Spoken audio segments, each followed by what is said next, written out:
Thank you, Lascan Corla. And Lascan Corla, I welcome the opportunity today to speak on this issue of directly elected mayors. And I want to start by reflecting on some comments from the Minister which he made last night in respect of the local government bill.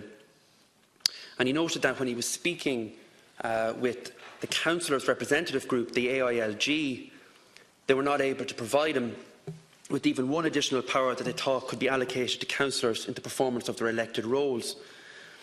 Now, I find that difficult to believe, but if it's true, it's shocking, because having spent 17 years, and I know the Minister also was a councillor, having spent 17 years as a councillor, there are plenty that I could have suggested for them.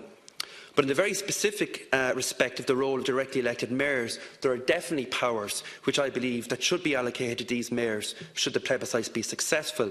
And they are powers which I know the Minister has already ruled out when he touched on the subject during the debate before Christmas, and indeed again this afternoon. Because I believe that if all we're doing in creating directly elected mayors is creating a post for a councillor to go and cut a ribbon, then we're doing a disservice to the role in the first place. And in fact, we're cutting the people who could or who would be going out en masse to vote for a person who they believe could act as a genuine local leader that could effect change in their area, but only to find that the government didn't give them any real powers in the areas that mattered. No, those powers would still remain with the Chief Executive, because those at government level could not trust a mere elected councillors to have powers that could bring together the forward-looking plans we need for our towns and cities. Now, if we really want to create the position of directly elected mayors that are going to be comparable to the same positions across Europe that the Minister has cited, then they need to be affected with executive powers, and executive powers along the lines of a Director of Service in respect of planning, in respect of housing, in respect of transport, so that when reports are produced by the respective professional people at staff level in these council departments, that ultimately a file can be signed off on, or indeed rejected by an elected representative who is being sent there by the people of that county and city to do the job. And that, Minister, is the key line. A person sent there by the people. Because increasingly, people are becoming frustrated right across this country that when it comes to major decisions impacting on their lives in their counties and cities, that they suddenly find that the people they went out and voted for don't have the power to make or rescind a decision. They can make elongated speeches in the council chamber, they can stand with people at a protest, but they do not have the executive power when it comes to making or rescinding executive decisions. But it's an unelected person who in many cases their details won't even be listed on the county council's website, not even their email or their phone number, a faceless official who will make that decision. And quite frankly, that isn't right. I had enough of it when I was a councillor, and I don't want to see an opportunity here wasted and not afford directly elected mayors who people would have confidence in to go and do that.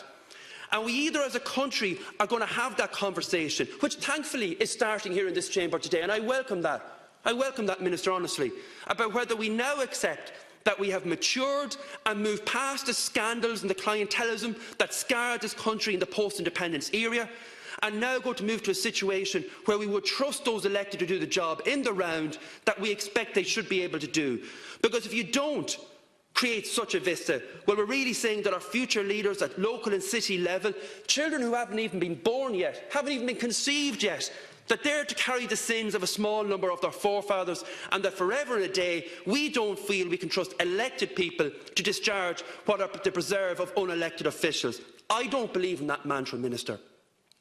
I want to see elected members who have those powers similar to Director of Service in the areas of planning, transport, housing, so they can actually set down a programme and a vision for their respective city and county, and then lead the development of that plan with the powers to implement that.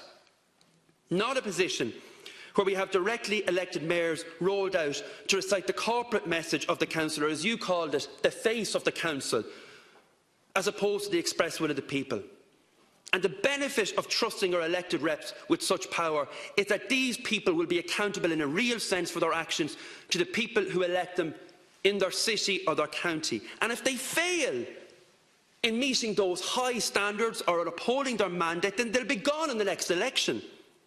And let's take as an example the recent controversy in South Inner City Dublin surrounding the removal of the Weaver Garden space, which is used by allotments or 4 allotments by residents currently, but it's going to be turned into 100 rapid build homes.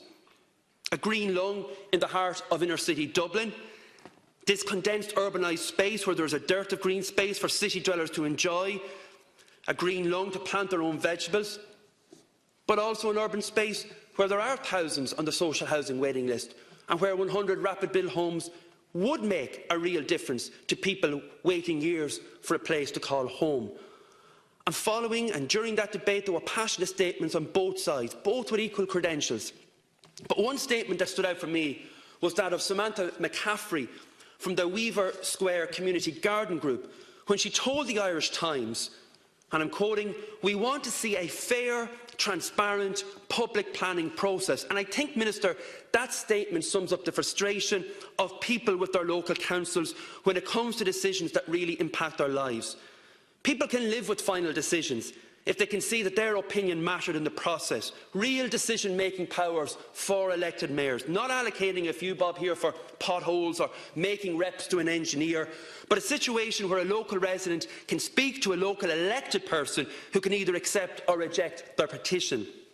And it is the fact that so many decisions that matter to people are made by people who are unelected that frustrates the life out of people, and that if we had a mayor who had the line manager power to sign or reject a planning file, that is something that people could live with. And it's a debate that is worth having, and I'm starting it here today. And the example that I drew on, Minister, was a recent controversy in Dublin, but of course under the plans that are being brought forward, it would have made little difference what powers a mayor would or would not have, because there's no proposals for a mayor for our capital city. And that, quite frankly, is unbelievable and a disgrace. Our party firmly believes in the need for a mayor for Dublin. Deputy John Lahart, who I know is going to speak later, came forward with a bill to this House on the 27th of October 2016, proposing the holding of such a plebiscite for a Dublin mayor. Because we recognise what a revolutionising role such a position could have for the City of Dublin, and if afforded the correct powers, could ensure we have a European capital that runs properly. Not one where we had transport issues that strangled it last year, and we had a Minister for Transport that strolled into this chamber, said it was nothing to do with him, and went off again. Nobody accountable. Nobody taking the issues by the scruff of the neck, but everyone paying the price for the system that as a country we're prepared to endure. Well, I believe that the citizens of this city want to see a massive step taken, a Dublin mayor created, and we believe that question should be put to the people. And equally, a discussion about the powers that person would have in order to get this city moving and operating correctly. And indeed, not just for this city, but indeed for other areas across the country, outside of the preserve of those listed already, to have such elected persons. And I know that, having had the honour of serving the people of my own hometown of Navan as mayor for 2 occasions, what a privilege it is. But we should seek to take that position to a whole new level. Trust the people that we elect, let them set out the vision, that when elected they can actually implement in a real way, not a scenario like we have for a presidential election where people talk policy, but no such flowery language means nothing in the long run in changing things in a tangible way. And I know when the Minister speaks there about councillors having cabinet-style positions, like there is the situation across Europe, in which I have engaged with in twin towns across Europe, at a local level, in terms of taking, as he called it, the lead role in certain departments. There is no point in floating that notion unless those lead cabinet roles would come complete with the powers of a director of service. So, Lascan Corla, I do welcome the discussion today. The Minister has come forward and asked for opinions. I have given mine. I hope that they will be taken on board. I hope that we can have a robust debate and that we can work collaboratively to ensure that when the positions are created and if the plebiscites are endorsed by the people that are impacted, that they will have directly elected mayors that will actually have real powers and be truly representative and can change the communities that they represent and be held accountable to the people. And if we do that, well, it will be a good piece of work, and we will actually have changed the system in this country for generations to come in a meaningful way. Thank you, Lascan Corla.